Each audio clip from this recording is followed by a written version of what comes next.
નમસ્કાર મિત્રો, Jitendra Patel Gozaria mobile video ટ્યુટોરિયલમાં આપનું હાર્દિક સ્વાગત છે। ગયા વિડીયોની અંદર આપણે ઇન્કમટેક્સ વિભાગના રિટર્ન ફાઇલ કરતી વખતે લોગિન પેજ ફર્સ્ટ પેજ ઉપર આપણે ડેશબોર્ડના પ્રથમ ઓપ્શન વ્યૂ રિટર્ન્સ ફોર્મ વિશે માહિતી મેળવી। આજે આપણે ડેશબોર્ડના બીજી વિગત એટલે કે માય પેન્ડિંગ એક્શન વિશે મિત્રો માહિતી મેળવીશું। માય પેન્ડિંગ એક્શન ઉપર મિત્રો ક્લિક કરતો તમને ત્યાં અહીં લખેલું છે મિત્રો, નો પેન્ડિંગ એક્શન ફાઉન્ડ, એટલે કોઈ પણ પ્રકારની પેન્ડિંગ એક્શન નથી, કોઈ નોટિસ ઇસ્યુ થયેલી નથી અથવા નોટિસનો કોઈ જવાબ આપવાનો નથી। પ્રશ્ન થાય કે નોટિસ કયા પ્રકારની ઇસ્યુ થતી હોય છે। જનરલી 143 પ્રકારની નોટિસ મિત્રો ઇસ્યુ એટલા માટે થતી હોય છે કે કર્મચારી એમ્પ્લોયના તો એટલે જ્યાં નોકરી કરતા હોય ત્યાં ઇન્કમટેક્સ મિત્રો કપાવતા હોય છે, એટલે એમ્પ્લોયી જ્યારે ઇન્કમટેક્સ કપાવે છે એટલે એની ઇન્કમટેક્સ વિભાગમાં ધારો કે એના ઇન્કમટેક્સ જમા થયેલો ન હોય તો ઇન્કમટેક્સ વિભાગને જમા થયેલો નથી, જ્યારે કર્મચારી મેન્યુઅલી એના રજિસ્ટરમાં જ્યારે નોંધ થયેલી હોય છે એટલે રિટર્ન ફાઇલ કરતી વખતે કર્મચારી ઘણી વખતે શું કરે છે કે TDS ભરેલો છે એવું બતાવે છે, જ્યારે ઇન્કમટેક્સ વિભાગમાં જમા થયેલો હોતો નથી, જેના કારણે ટેક્સ મિસમેચ આવતી હોય છે। અને આવી ટેક્સ મિસમેચ આવવાના કારણે મિત્રો 143ની નોટિસ ઇસ્યુ થયેલી છે।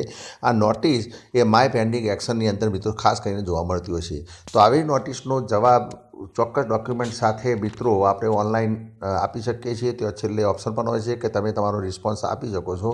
અને માની લો કે કોઈ TDS ભર્યો નથી અને ભૂલથી જો બતાવી દીધો હોય તો તમે એને ફાઇલ પણ કરી શકો છો, અને TDS ઓનલાઈન મિત્રો ક્રેડિટ કાર્ડ, ડેબિટ કાર્ડ અથવા નેટ બેન્કિંગથી ભરી શકાય છે।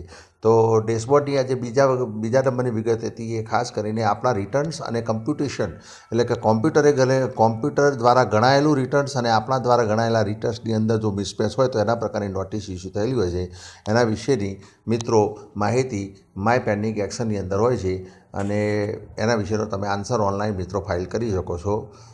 કેશ ટ્રાન્ઝેક્શન 2016નું જે ત્રીજા નંબરનું ઓપ્શન છે એમાં મિત્રો ખાસ કરીને 500 અને 1000ની નોટો જે નોટબંધી વખતે 5 લાખ અથવા એનાથી વધુ પ્રકારની નોટો એક સાથે એકાઉન્ટની અંદર જો તમે ક્રેડિટ કરેલી હશે તો એ સોર્સ ક્યાંથી આવી, એ નોટો ક્યાંથી આવી એના વિશેનો જવાબ આપવાનો હતો। એ માટેની કોઈ નોટિસ ઇસ્યુ થયેલી હોય અથવા તમારા એકાઉન્ટની અંદર એક સાથે મોટું ટ્રાન્ઝેક્શન થયેલું હોય તો એ ટ્રાન્ઝેક્શન નો સોર્સ ક્યાંથી આવ્યો છે એના વિશેની કોઈ ચોક્કસ નોટિસ ઇસ્યુ થયેલી હોય તો એનો નોટિસનો જવાબ પણ મિત્રો કેશ ટ્રાન્ઝેક્શન 2016ની અંદર ખાસ કરીને ઓનલાઈન ફાઇલ કરવાનું હોય છે, અથવા તમારું you have to give the reaction your action અથવા your answer on that menu cash transaction 2016। આશા રાખું છું કે આ બંને વિશે આપણે માહિતી મળીએ છીએ। આભાર, જય હિન્દ।